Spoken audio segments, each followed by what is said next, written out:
Wa viongozi kwa ujumla, pia niendelee kuchukua fursa hii kuwapongeza sana Al-Hikma Foundation, Mheshimiwa Rais pamoja na mkurugenzi mkuu na wote ambao wamehusika hapa, mashekhe wetu, lakini kwa rukibali cha mufti wetu pia wa Tanzania na viongozi wote katika dini ya Kiislamu na BAKWATA kwa kuruhusu na kutoa ushirikiano mkubwa kwa Al-Hikma Foundation kwa wakati wote. Mmekuwa mkitoa ushirika mkubwa na mimi nimekuwa shuhuda kwa kweli wa shughuli hii nzuri na nzito ambayo imekuwa ikifanyika karibia kila mwaka. Ukiacha mashindano ya Qur'ani tukufu ambayo yanatusaidia sana sisi katika kipindi hicho, tunaona ni mashindano, lakini ni sehemu pia ambayo sisi viongozi wa serikali lakini pia taifa letu tunapata fursa ya neno la Mungu kusemwa katika ardhi ya Tanzania, na hivyo tunapata baraka. Tunawashukuruni sana kwa mashindano haya, na mimi nazidi kuwaombea kwa Mwenyezi Mungu, na niwaahidi kupitia Wizara ya Mambo ya Ndani tutaendelea kutoa ushirikiano mkubwa kuhakikisha mashindano ya Qur'ani tukufu yanafanyika bila kukwamishwa kwa namna yoyote. Lakini pili, Al-Hikma Foundation kwa kuona umuhimu huo mlizaa wazo jingine la kutoa kama huduma kurudi kwa jamii, kwamba likaasisiwa wazo la kwamba wakati fulani waweze kutafutwa vijana na kwa sifa na vigezo hivi zaidi ya 10 ambavyo wamevieleza waweze kusaidiwa kufunga ndoa. Ni jambo kubwa sana na ni sadaka na thawabu kubwa kwa Mwenyezi Mungu, kwa sababu yoyote yule ambaye anatamani kuunganisha watu katika upendo na amani na kufuata masharti na misingi ya dini anafanya jambo ambalo linampendeza Mwenyezi Mungu. Kwa hiyo nizidi kuwashukuru sana Al-Hikma Foundation kwa kazi hii ambayo mmeifanya. Mheshimiwa Mkuu wa Wilaya amezungumza hapa na mimi ni shuhuda wenu, na tena tu sio shuhuda, ni moja wa muumini wenu nayeamini kwenye mambo mazuri ambayo mnayafanya. Nakumbuka mwaka 2024 katika ukumbi huu hapa nilihudhuria shughuli kama hii ambapo ulikuwa unafungisha ndoa 100, na katika ndoa bado pia, pamoja na kwamba mkurugenzi amejibu hapa kwamba wanaangaliwa wale walio na kazi ambao wana kipato, lakini nilijifunza pia mwaka 2024 mgeni rasmi alikuwa wakati huo naibu spika Mheshimiwa Musa Azani Zungu. Nilikuja naye hapa na shughuli hii ilifanyika, lakini ziada ya hapo waliweza kutoa pia zawadi ya mtaji kwa vijana mbalimbali ikiwemo bodaboda na bajaji. Hivyo kwa kweli nawapongeza sana, naomba tuwapigie makofi sana viongozi hawa kwa kazi hiyo nzuri na kubwa ambayo mmeendelea kuifanya. Baada ya shukrani hizo, nizidi pia kuwaeleza ndugu zangu kwa kifupi kwa yale mazuri ambayo yameelezwa, na mimi sikusudii kwenda neno kwa neno, kwa kuwa haya yaliyofanyika tunaweza kuona kama ni jambo la kawaida la kijamii lililopo au ni la kidini, lakini katika muktadha na hali ya serikali ni jambo la baraka kubwa sana.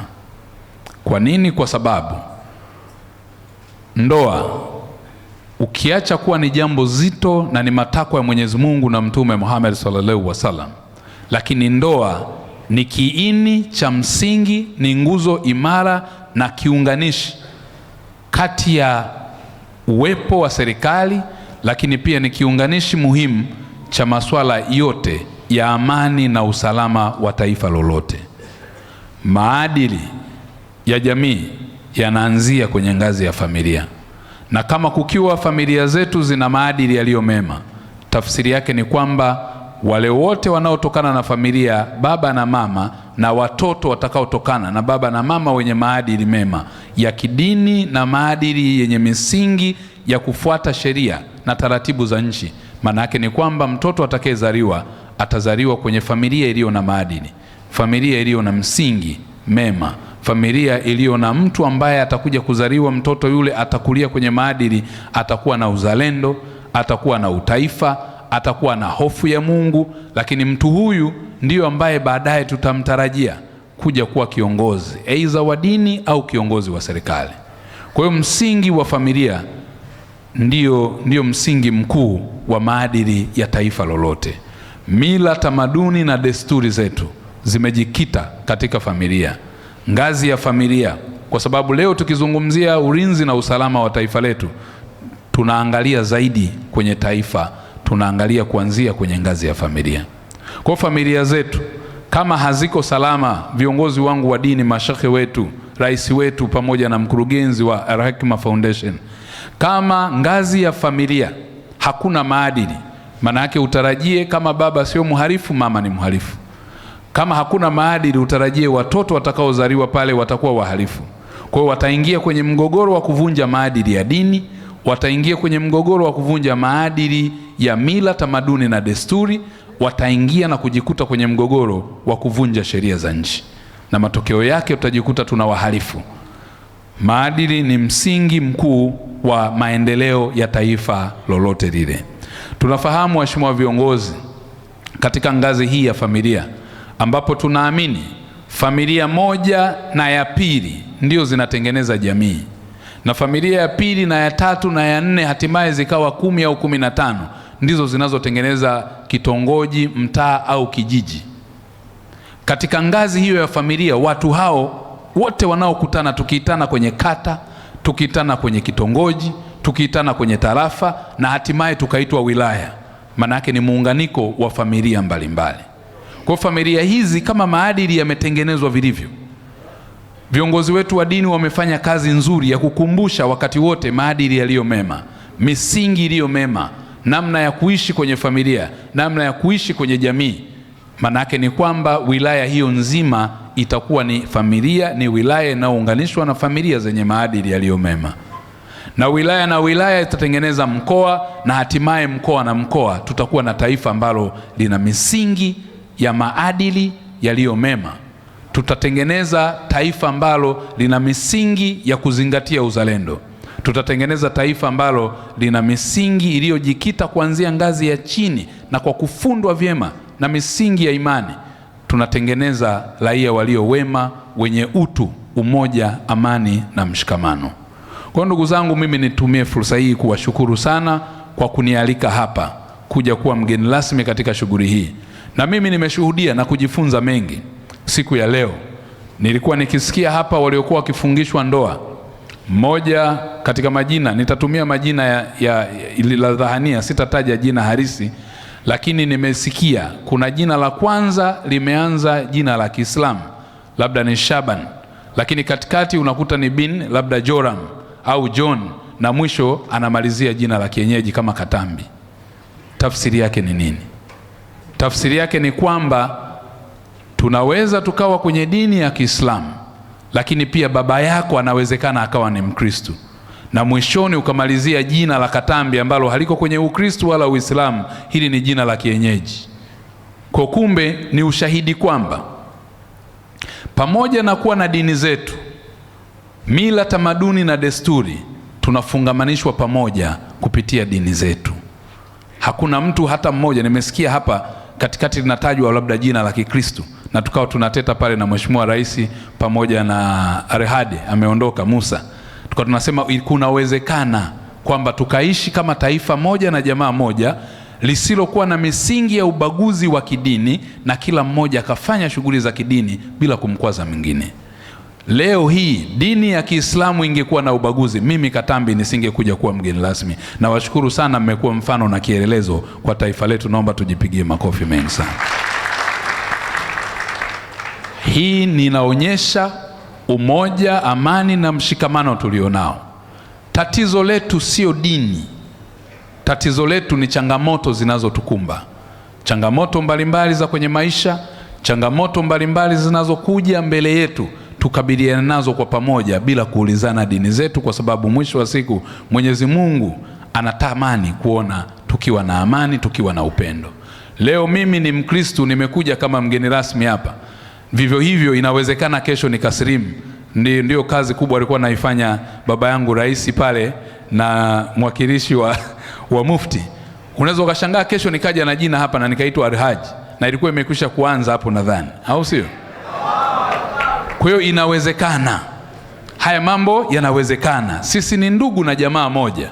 Na kwa bahati nzuri sana inawezekana vivyo hivyo Mheshimiwa Rais na mwakilishi wa mufti wetu, kuna uwezekano mimi ningekuwa Muislamu wa kwanza nyumbani, lakini kwenye ukoo wetu wapo, tunao ndugu zangu Waislamu wapo wengi tu. Lakini vivyo hivyo katika Uislamu, ukiacha Uislamu wetu tunaweza tukabishana kwa labda kuwepo mwingine Simba au Yanga. Vivyo hivyo kwenye familia wetu wa Simba na Yanga wapo, uongo kweli? Lakini vivyo hivyo inawezekana mwingine akawa chama kile au chama hiki, si ndio? Kama mimi niko CCM, inawezekana kwenye familia au kwenye ukoo kuna mmoja yuko chama kingine, uongo kweli? Hivi visitutofautishe, kubwa zaidi vituunganishe, kwa sababu Mwenyezi Mungu tunaye mmoja mwingi wa rehema. Kwa sababu hata maandiko matakatifu ukiangalia kwenye Biblia takatifu, Qur'ani tukufu, ina mafunzo mengi, ina hadithi nyingi za mtume na mafunzo makubwa ambayo yanaleta na kuonyesha matendo ya huruma pengine hata kuliko kwenye Ukristo.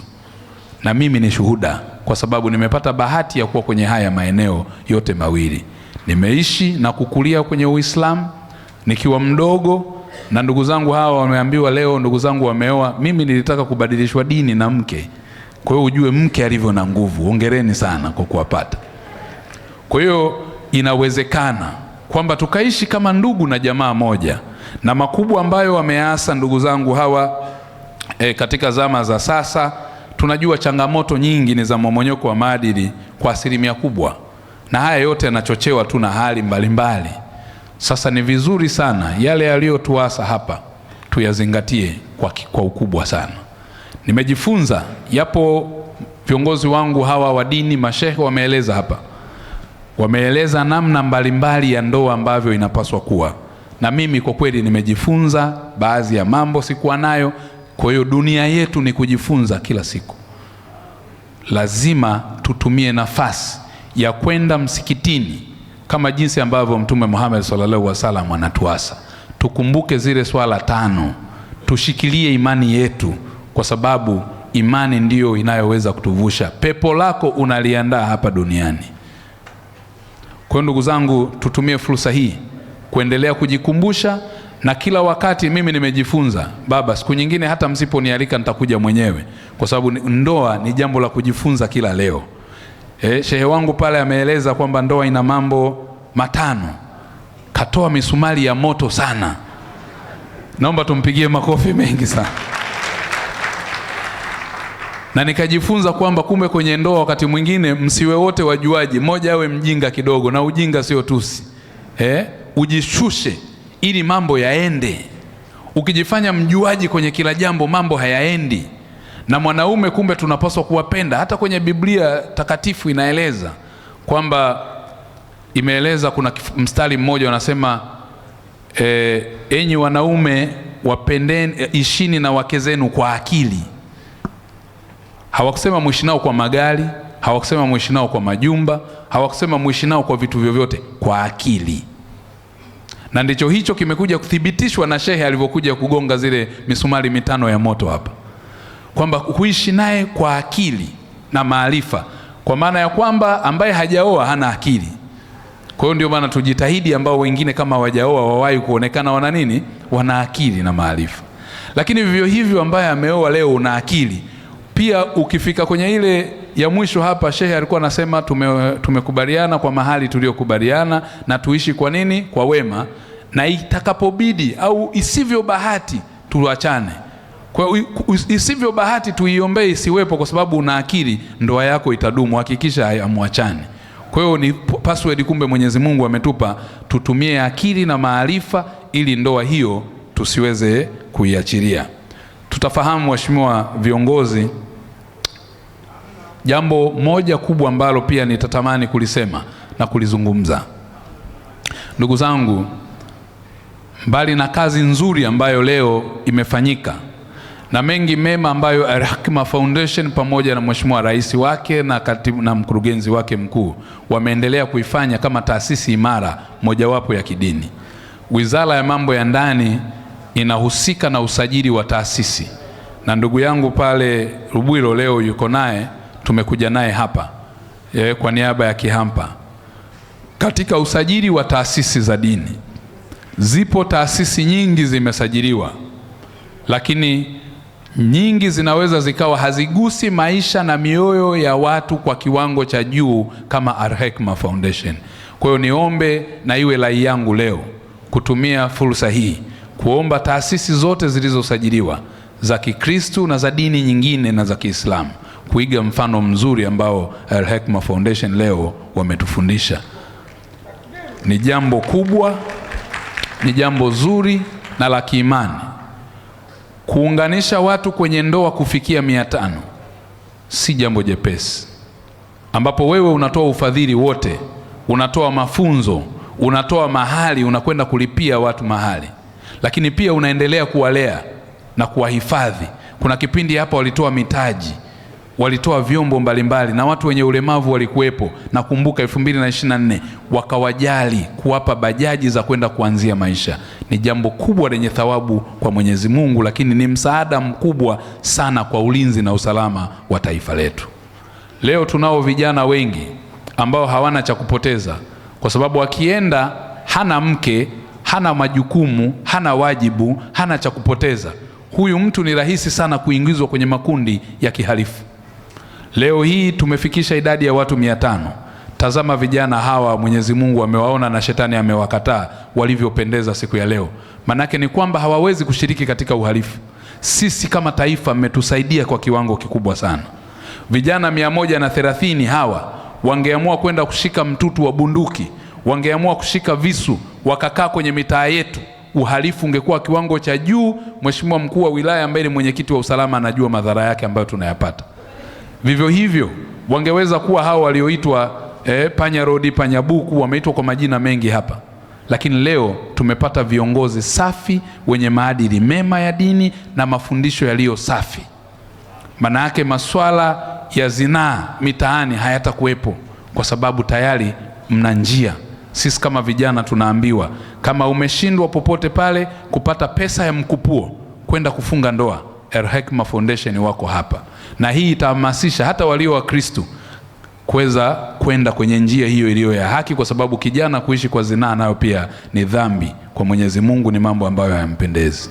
Kwa hiyo ni jambo zuri sana ambalo kwa kweli limefanyika, na sisi tunaendelea kuhamasisha katika eneo hili.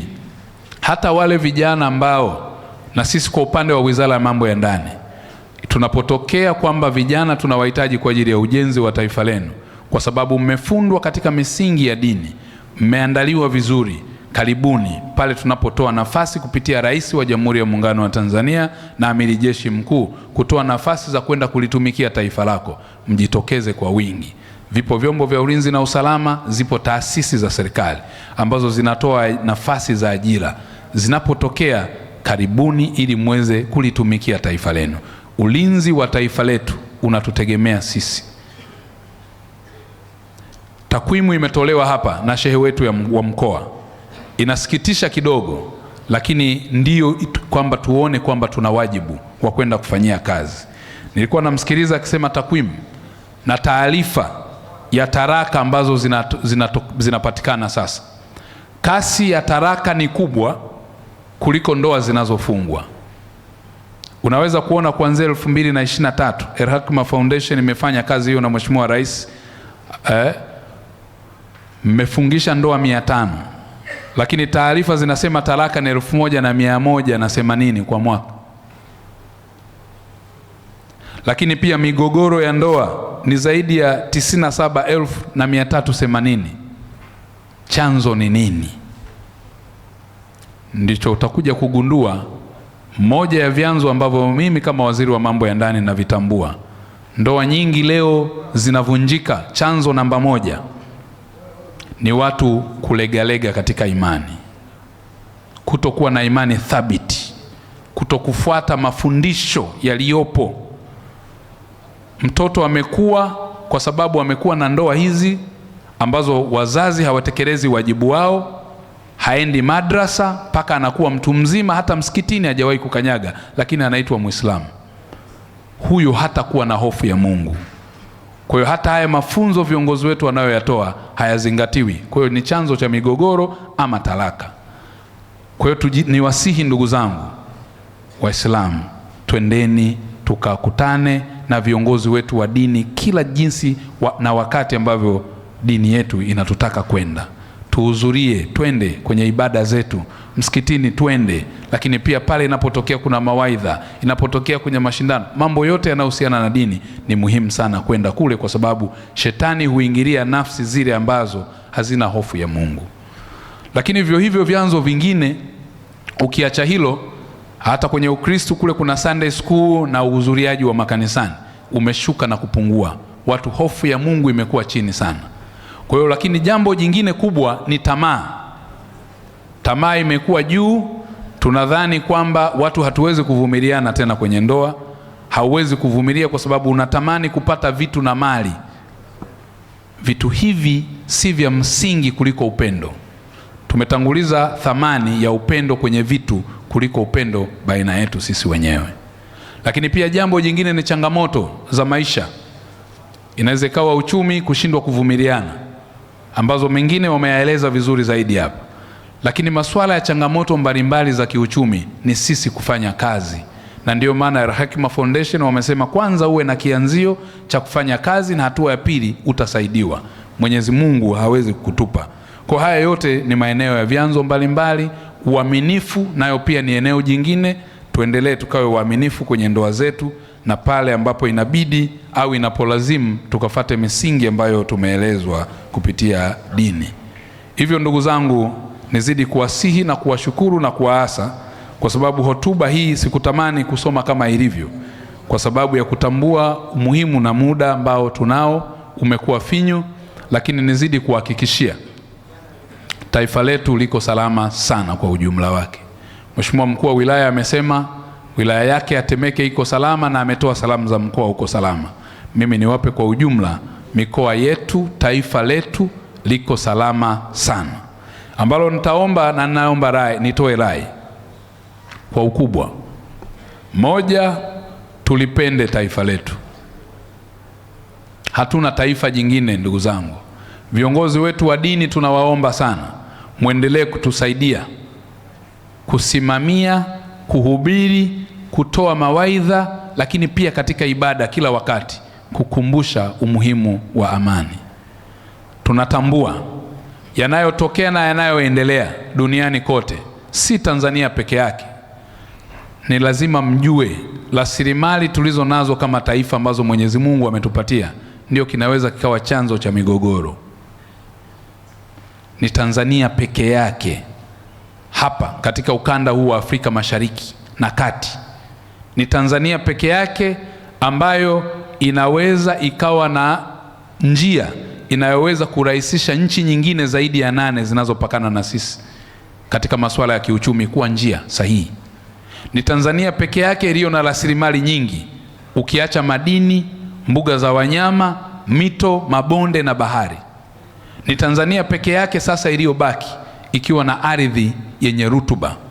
Ni Tanzania peke yake imebaki kuwa eneo lenye kielelezo cha amani. Ni Tanzania peke yake iliyobaki katika misingi ya sheria na sera ya ujamaa na kujitegemea. Wenzetu hawapendi, kwa sababu leo vita kubwa iliyopo duniani ni vita ya kiuchumi, na wanaokuja kwa vita ya kiuchumi hawaji kwa mtutu wa bunduki. Wanakuja kwa vita inayoitwa, wanafanya economic espionage, economic intelligence na economic welfare. Vita hizi zinapiganwa kwa akili, ni kuchonganishana baina yetu kati ya dini na dini, ili mpasuko utokee, waje hao wasuluhishi wanaopaswa kutoka huko wanakodhani kwamba wao ni sahihi. Mipasuko inaweza ikaletwa kupitia vyama vyetu vya siasa, kauli kali, uchochezi na uchonganishi unafanywa. Wakati mwingine unamuona mtu ni Katambi anazungumza pale, anazungumza kwa kumkera mtu, kwa kumuudhi, kwa uchonganishi na uchochezi, ili agadhabike na matokeo yake yatokee mapigano. Katika mapigano hayo watakuja wasuluhishi wanaoitwa wasuluhishi wa kimataifa. Katika mapigano hayo watakuja wengine ambao hawasuluhishi, wanasaidia namna ya wewe kushinda vita au mapigano. watafadhili silaha, kwa sababu kuna wengine, kwa sababu kama nchi ina amani, hakuna tena, haiwezi kuwa soko la silaha. Uongo kweli ndugu zangu? Kuna watu wanatengeneza silaha usiku na mchana, hawana pa kuziuza. Soko lao ni kuhakikisha kwamba walau kuna nchi kadhaa zinapigana. Kuna watu wamefikia uchumi wa kiwango cha juu ambapo fedha zao zipo hazina pa kwenda, inabidi zili zizunguke, lazima wakopaji watokee. Jinsi kama hata kwenye jamii ilivyo. Inawezekana biashara yangu mimi inahusika na kuuza sanda. Uongo kweli? Sina hakika, lakini inawezekana kama biashara hivi. Huyu anaweza akasemaje biashara yangu nzuri au mbaya? Kwa Wakristo kule anauza mtu, kwa mfano kazi yangu mimi ni kutengeneza majeneza.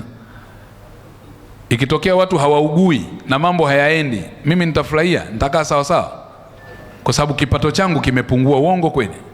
Ingawa nadhani huwa hawatuombei hivyo, na Mwenyezi Mungu aendelee kuwabariki kwamba wasituombee tusipatikane kwa wingi. Lakini kuna msimu wa corona mambo yalikuwa mazuri, mavuno yalikuwepo. Uongo kweli? Sasa ndivyo tunavyojaribu kuangalia hata kwenye mataifa leo duniani yanaangaliana, wenye nguvu wanawaangalia wanyonge waendelee kuwa wanyonge, na waliopata nguvu ya kati wanawaangalia wanyonge kama ni soko lao. Haya yapo ndugu zangu. Sasa tuombe sana kama Wizara ya Mambo ya Ndani, ni waombe. Vita zote duniani zimeanza kwa maneno na zimepiganwa kwa silaha pengine kali zaidi, lakini Mwenyezi Mungu mwisho anaweka kauli zilizo thabiti. Vita hizo huisha kwa maneno, sio kwa wingi au ukubwa wa silaha. Utakuta viongozi wa dini ndio wanaenda kuwa wasuluhishi wa mapigano, na mara nyingi ninashukuru sana hata kamati yetu ya maridhiano taifa, ambapo nyinyi wote waheshimiwa viongozi mmeendelea kuwa washiriki wa kuhakikisha amani inakuwepo. Kwa amani ya taifa letu ikipotea, tumepata mifano, nchi zetu jirani hapa ziliingia katika mapigano kwa sababu ya kauli za kidini, kauli za kisiasa, lakini matokeo yake tulienda kuzaa wakimbizi, wakalazimika kwenda kwenye nchi ya jirani. Sisi Tanzania leo ikitokea mabaya tutaenda wapi? Kila mmoja wetu hapo alipo, kwa umoja wetu kama Watanzania, bila kujali dini zetu, bila kujali vyama vyetu, tujiulize leo, Tanzania yakitokea machafuko tutaenda wapi? Nchi gani ambayo ni salama na sahihi sisi kwenda kama wakimbizi? Majibu yatakuja kwamba tuendelee kuipenda taifa letu. Viongozi wa dini nizidi kuwashukuru sana, BAKWATA na viongozi wote wa taasisi mbalimbali za dini ya Kiislamu, mmeendelea kuwa karibu na taifa letu, mmeendelea kuwa karibu na Mheshimiwa Rais Dr. Samia Suluhu Hassan, mmeendelea kuwa karibu na viongozi kwa wakati wote, mkituombea kwa ukaribu sana na kutuasa. Hata wale ambao walifanya kwa kukengeuka katika Uislamu au Ukristo, ambapo walitoa matamshi makali ambayo pengine yalitaka kuleta uchonganishi, mliwaita na kuwasuluhisha, kwa sababu hata sisi kama Watanzania ni muhimu tukajua ni wakati gani Katambi anazungumza kama Katambi, sio waziri wa mambo ya ndani.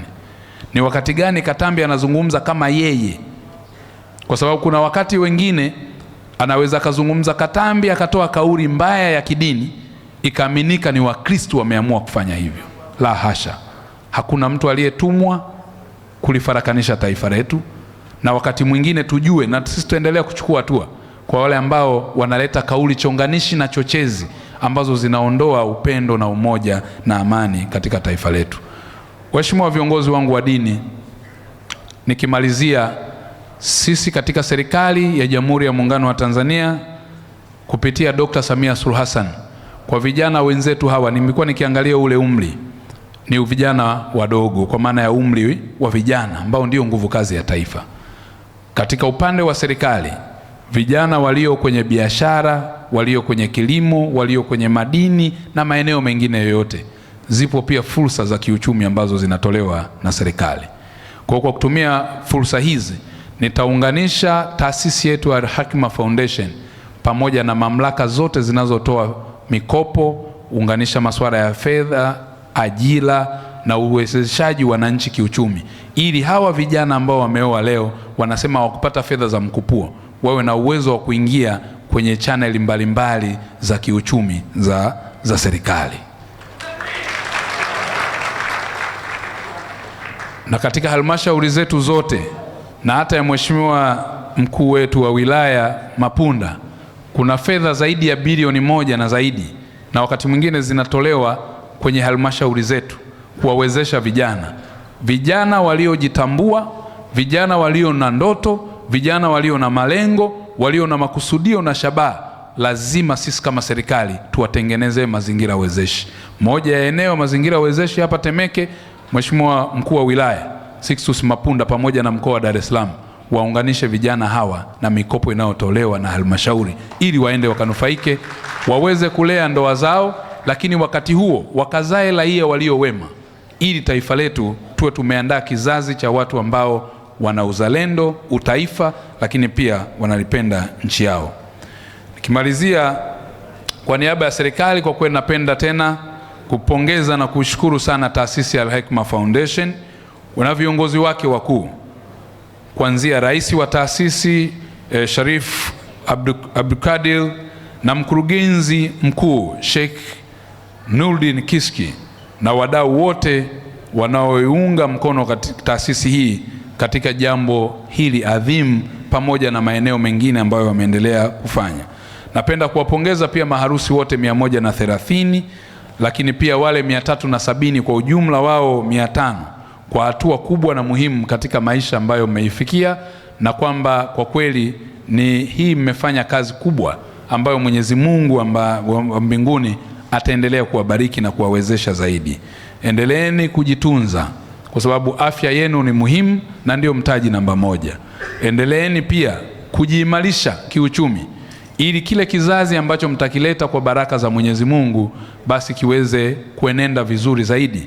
Lakini mkumbuke watoto mtakao wazaa, mwakumbushe wawe kama nyinyi, waendelee kwenda madrasa ili wakajifunze vema elimu ya Mwenyezi Mungu. Tukiacha elimu dunia ambayo mtaendelea nayo, lakini ni muhimu sana wakakuwa kwenye maadili mema ya misingi ya dini yetu ya Kiislamu. Niendelee pia kuhakikishia kwamba serikali itaendelea kuwa nanyi, tutaendelea kuwapa ushirikiano wa kutosha, taasisi zote na hasa BAKWATA na viongozi wengine pamoja na Al-Hekma Foundation, tutaendelea kuwapa ushirikiano wa kutosha, na karibuni sana pale mnapotuhitaji kwa wakati wowote, sisi tupo tayari kuweza kushirikiana nanyi. Natambua ndoa zenu zikajae furaha, ndio dua yangu kwenu.